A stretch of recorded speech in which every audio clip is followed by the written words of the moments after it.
Showbiz fanatics Catherine Bernardo, ganito pala niya talaga tinanggihan at sinasabing ipinahiya si Daniel Padilla. Ang lahat ng yan, but before that, if you haven't subscribed yet to my YouTube channel, please don't forget to like, share, and subscribe at hit mo na rin ang notification bell for more showbiz updates. Bago tayo magsimula sa ating updates for today's video, nais ko po muna magpasalamat sa lahat ng mga legit viewers, subscribers at ang lahat ng mga legit na nagmamahal at sumusubaybay sa lahat ng ating mga updates. Maraming salamat po.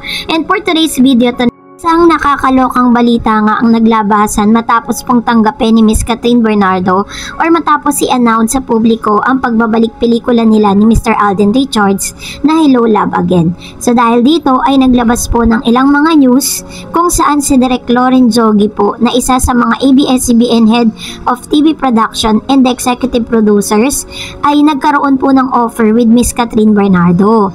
Sinasabi po nila na meron pong malaking project na gustong ipagawa si Direk Loren dito kay Miss Catherine Bernardo pagkatapos niya nang pumirma sa kontrata or pag-renew ng kanyang contract sa ABS-CBN. Pero alam niyo po ba, nung nalaman niya na si Daniel Padilla ang makakatrabaho niya, ay agad niya po itong tinanggihan.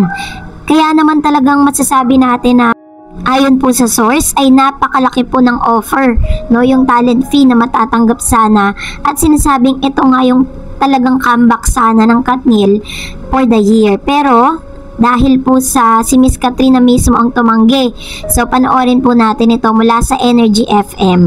Alam mo ba kung bakit pala talaga na tinanggap at na-push itong Hello Love Again? Oh, bakit nga? Day, sabi sa usap-usapan na chikang nasagap ko, ay kasi may tinanggihang project itong si Catherine Bernardo daw. Ay, anong tinanggihan niya? Meron daw kasing inaalok ang ABS-CBN na project kung saan nga daw itong si Direk Loren Joggy sana ang magpo-produce at magde-direct ng pelikula na inalok. Actually, malaki naman daw ang talent fee na offer. Di keme, okay naman na daw sana yung magiging usapan. Kaya lang nung tinanong kung sino makakatambal, nung sinabing si Daniel Padilla, ay may back out daw itong si Catherine. Ay talaga? Oo, day. Kumaga parang syempre nalungkot kasi syempre homegrown A-lister talent siya ng kapamilya, diba? So parang ang sabi ng ibang mga chismosang kapitbahay natin is talagang up to now talaga at talagang diba nung pumirma nga naman siya ng kontrata, sinabi naman niya na willing naman siya makatrabaho in the future but not now. Diba? So yun lang, parang medyo kaya daw pala siguro kasi diba matagal na usapin itong Hello Love Again na walang kasiguruhan, walang ganito. Biglang may playdate bigla naging November 13. Yung nakakagulat, Mare, kasi 'di ba, kung matatandaan mo, maraming kumukontra na na hindi nga love team ito. Diba? At hindi totoo nag-ocular si correct. 'Di ba? Kaya daw pala syempre magsa-start ng shooting dahil matagal yung playdate November 13. Kung makasingit itong isang proyekto na ito, 'di ba? Parang alam mo 'yon, mababump off. According po sa ilang source, ay tila baga mariing tinanggihan ni Miss Catherine Bernardo ang offer sa kanya na gawan siya ng pelikula at produsa nitong si Direk Loren Joggy nang malaman niyang si Daniel Padilla nga ang makakasama nito. So dahil po dito, doon po na-push ito pong movie ni Mr. Alden Richards at ni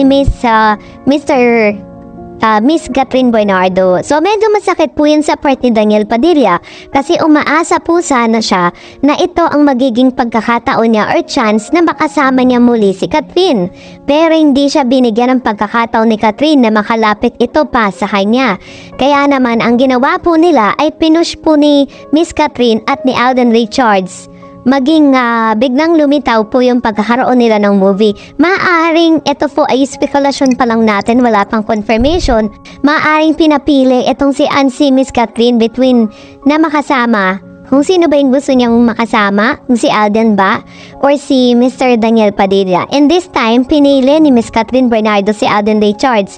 Dahil according naman po sa kanyang mga interview, pagkatapos niyang i-announce yung kanilang breakup, ay hindi naman po niya isinasara yung pagkakataon na makatrabaho muli si Daniel Padilla, but not at this moment. So, totoo talaga yung kanyang interview sa Preview Magazine na chine-cherish niya Dahil marunong na po siyang sumagot ng no. Kasi kung tutuusin, talagang sa sobrang laki ng offer po sa kanya ng ABS-CBN na gawin yung pelikula, hindi niya tatanggihan yan. Pero dahil po gusto niya munang or umiiwas muna siya sa mga anumang klase ng mga bagay na talagang parang babalik kasi yung trauma niya kung sakasakali na tanggapin niya yung pelikulang ito.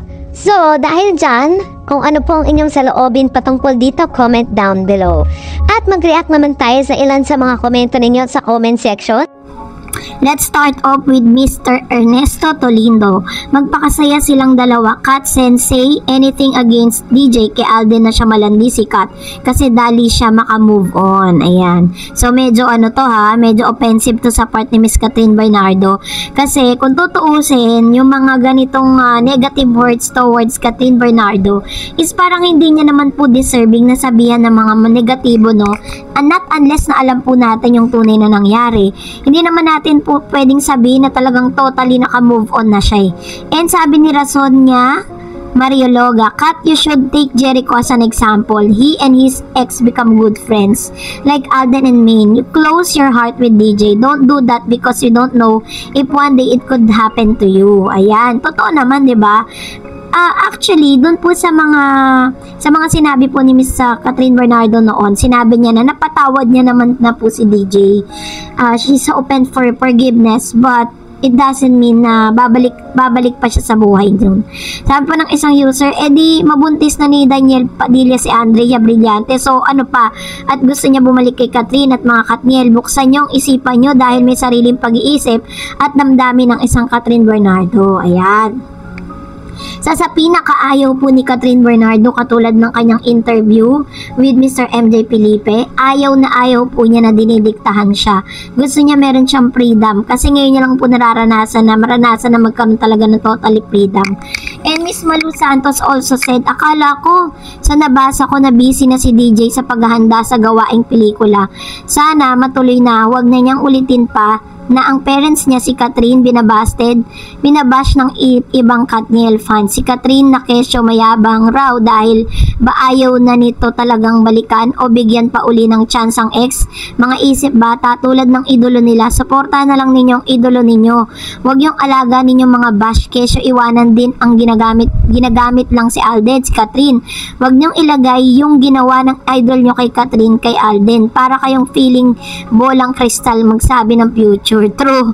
Sabi naman ni Manche Gloria, nako, wag pansinin yan si DJ Paawa Effect. Ayaw pang tumigil sa panggugulo. Hindi makaintindi na wala nang interest si Kat sa kanya. And one of the users said, no deserving to Daniel. We love Kat din. Ayan. Marami na talagang mas pinipili po talaga si Alden Richards kaysa kay Mr. Daniel Padilla. Kasi nakita natin kung paano nasaktan si Catherine. Sabi pa ng isang user, hindi kailangan bumalik una sa pag-uugali niya, mainitin ng ulo, mayamutin ng ulo. Gusto siya ang nasusunod lagi, nakakatakot na maging boyfriend. Kaya lubayan na si Kat, maging maligaya na tayo sa nangyari Kat at Alden. Ayan, totoo naman, diba? Let's be happy for them. Kasi nakita natin talaga kung paano inaalagaan ni Alden si Miss Catherine. Kaya nga mga bashers, tanggapin nyo na kasi hindi naman natin buhay yan. We admire only but there is a limit. Kat deserve a better. Finally, nagising na siya. True. She already know how to say no, no? At pinakamahalaga yon, hindi ka dapat maging people pleaser. 'Di ba? Kahit na hindi na okay sa pakiramdam mo, tatanggapin mo pa din, 'di ba? Para lang ma-please ang lahat. So, Kat is better now. And that's it for today. For more videos and updates, please don't forget to like and subscribe. And please don't forget to follow my Facebook page, Dar Eds TV. God bless everyone!